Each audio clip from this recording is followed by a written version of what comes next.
My name is Happy Gilmore. I haven't swung a club in years. You know what you gotta do. Grip it and rip it. Or... Oh, now that is some Happy Gilmore. Everyone is talking about the comeback kid, Happy Gilmore. Yeah, baby! Happy Gilmore 2, only on Netflix July 25th. Rated PG-13, may be inappropriate for children under 13. Gatorade is the #1 proven electrolyte blend designed to hydrate better than water. So you can lose more sweat and raise your game. Gatorade, is it in you? Hey, it's Ryan Reynolds here from Mint Mobile. Now, I was looking for fun ways to tell you that Mint's offer of unlimited premium wireless for $15 a month is back. So I thought it would be fun if we made $15 bills. But it turns out that's very illegal. So there goes my big idea for the commercial. Give it a try at mintmobile.com/switch. Upfront payment of $45 for 3-month plan, equivalent to $15 per month required. New customer offer for first 3 months only. Speed slow after 35 gigabytes if network's busy. Taxes and fees extra. See mintmobile.com. All this glorious weather of the last few weeks, this is a typical British summer day. Sweating under a cagoule, the rain pouring. But we're here at the London Stadium with TalkSport today, bringing you the very latest from the Novuna London Athletics Meet. The Diamond League meeting sold out, 60,000 people here, the biggest single athletics event this year in one day. We have Olympic champions, the fastest man in the world and the fastest woman, Noah Lyles and Julian Alfred in action. We have Olympic silver medalists from Great Britain, Matthew Hudson-Smith, Katarina Johnson-Thompson and Josh Kerr rounding everything up in a great 1,500 metre race at the end of the day as well. We will be bringing you up to date. Stay with us on Anything But Footy. And I've also been told that the 1997 4x4 relay team of Ewan Thomas, Roger Black, Mark Richardson, Jamie Bolsh and Mark Hilton will be given their gold medals 28 years later after the USA failed a doping test way back in Athens 28 years ago. Great news, but slightly ridiculous. Stay with us. This is Anything But Footy. I'm John, and one of the big announcements before the actual sport started here at the London Stadium was that UK Athletics had secured the funding from the government, more than £40 million, to bid for the World Athletics Championships here in London in 2029.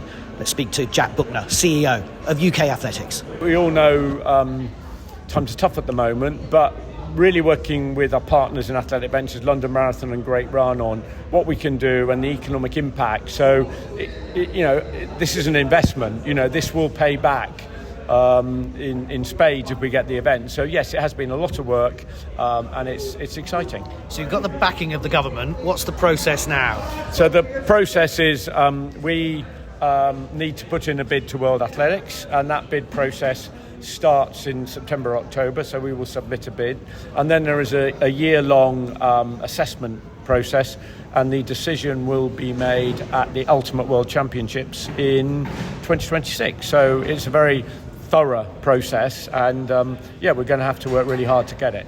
Unlike in 2017, where you had the World Athletics Championships followed by the World Para Athletics Championships here at the London Stadium, you're looking at going for the World Para Athletics Championships somewhere else in the UK? That's correct, yes. So they're separate, not linked processes. So obviously, just to make things confusing. Yeah, that's right. Yeah, so the World Athletics, you go to World Athletics. World Para Athletics will be IPC, International Paralympics. So they're separate processes, so they're not linked, and they'll have separate criteria.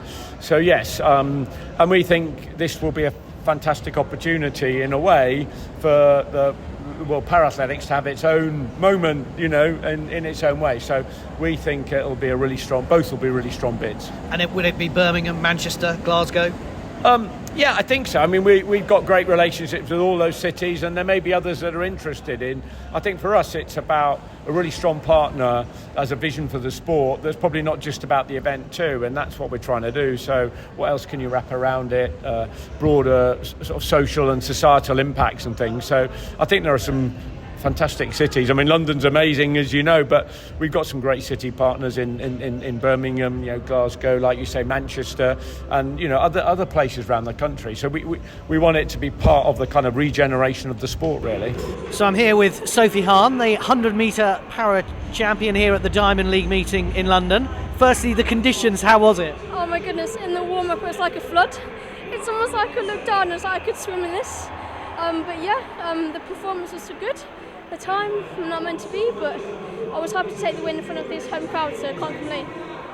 And as I say, one of the first races of the day, sold out crowd. What was it like? Oh, it's incredible. It's almost like as soon as I separate the noise, it erupts even more, so having a home crowd definitely helps.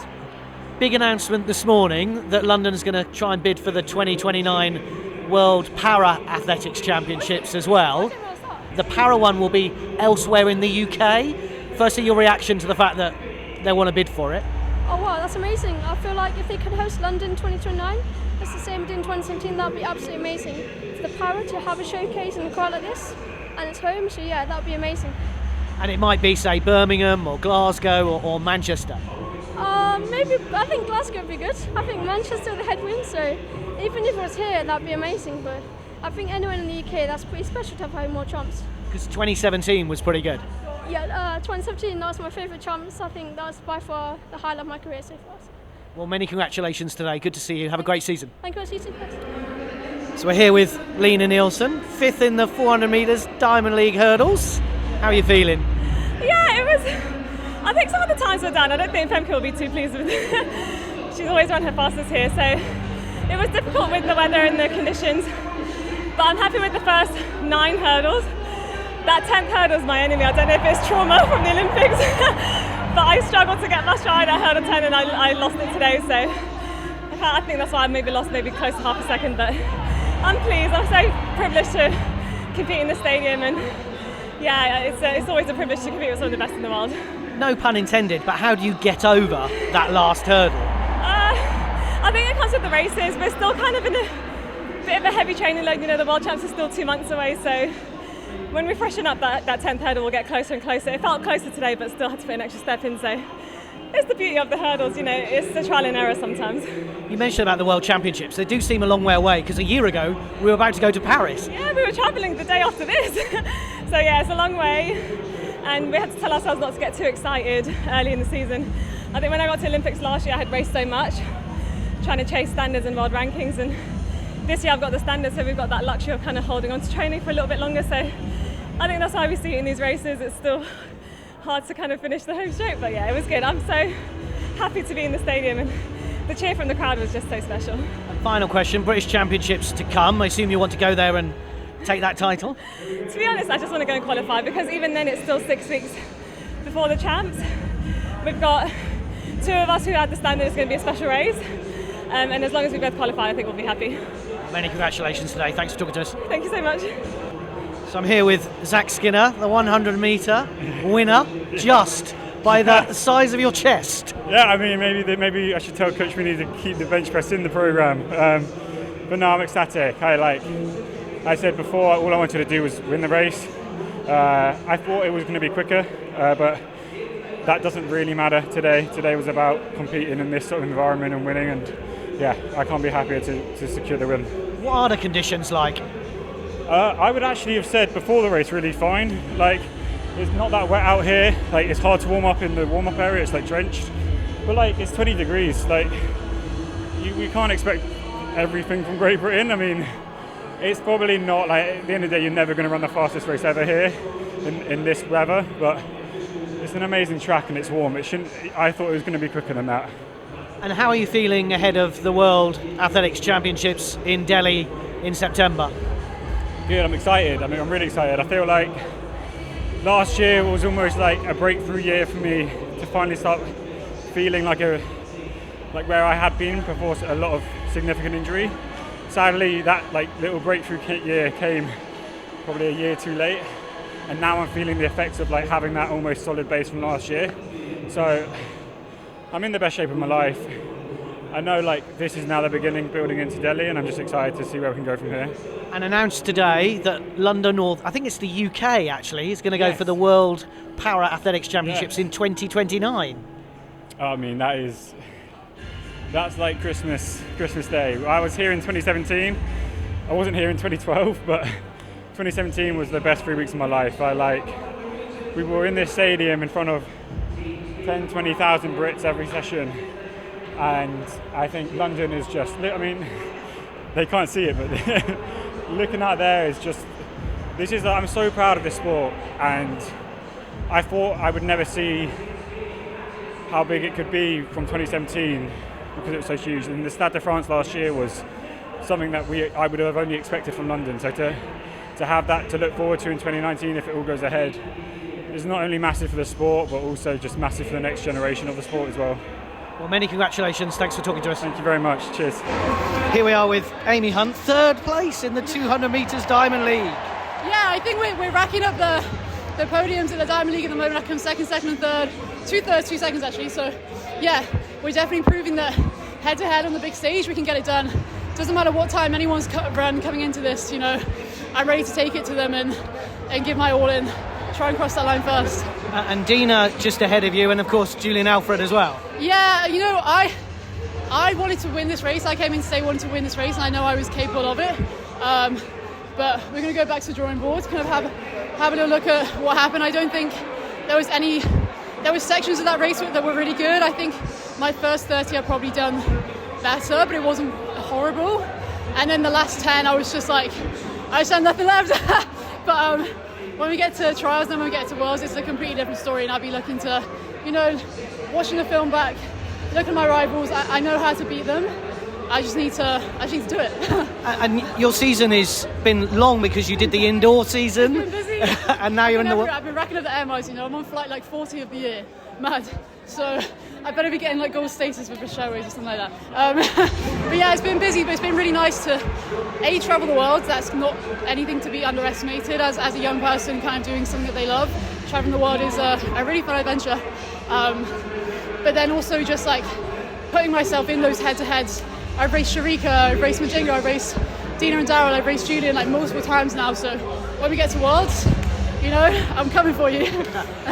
We saw you earlier, if you can remember back, to the 4x1. 2 hours ago. Yeah, exactly right. Again, a brilliant win for the British, a world lead. Yeah, super exciting because, to tell the truth, we've never done any of those changes ever before. That was the first time.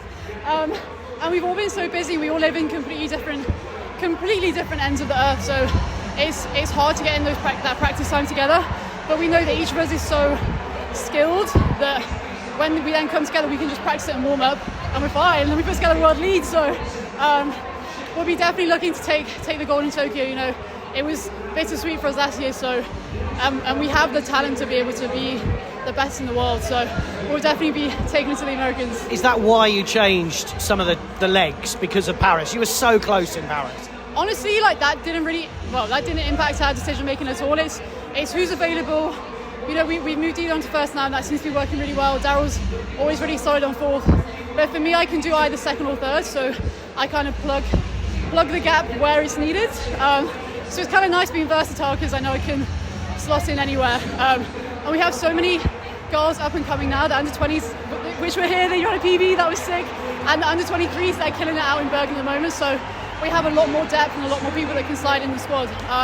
So it makes it exciting being able to move around next because you never know what's going to happen at a championship, who might make the finals or who might have to do the relay heats, and it's always good to be fluid and be able to change and be able to bend and not break. Well, good luck at the British Championships and the Worlds, and we'll look forward to seeing you there. Thank you, see you there.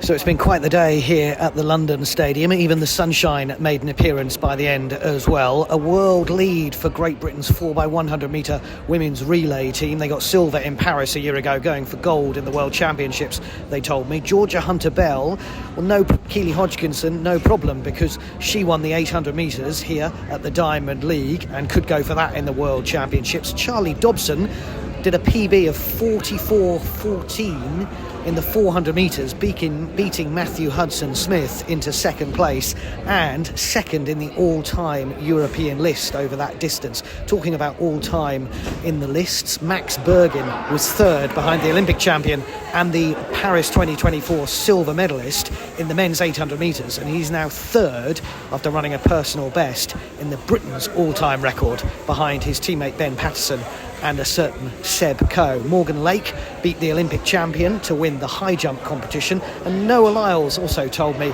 that he was happy with his first 100 metres of the season, the fastest he's ever run a first 100 metres since 10 seconds. He fell behind Oblique Seville of Jamaica in the men's 100 metres for a surprise second place, but he said he was happy with that ahead of the World Championships. And we also heard from Josh Kerr, who said, look, the World Championships, he's the defending 1500 metre champion, it's 2 months away and I will be ready. So an incredible day of athletics once again at a sold-out London Stadium, and the big news as we started is that London 2029 could be back for the World Athletics Championships here. That will be exciting.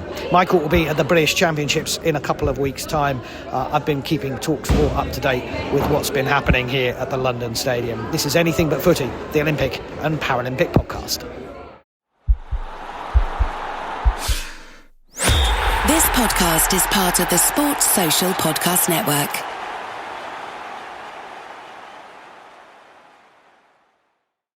When your company earns unlimited 2% cash back on all purchases with Capital One, that's serious business. So Stephen at SandCloud got a serious business card, the Spark Cash Plus card from Capital One.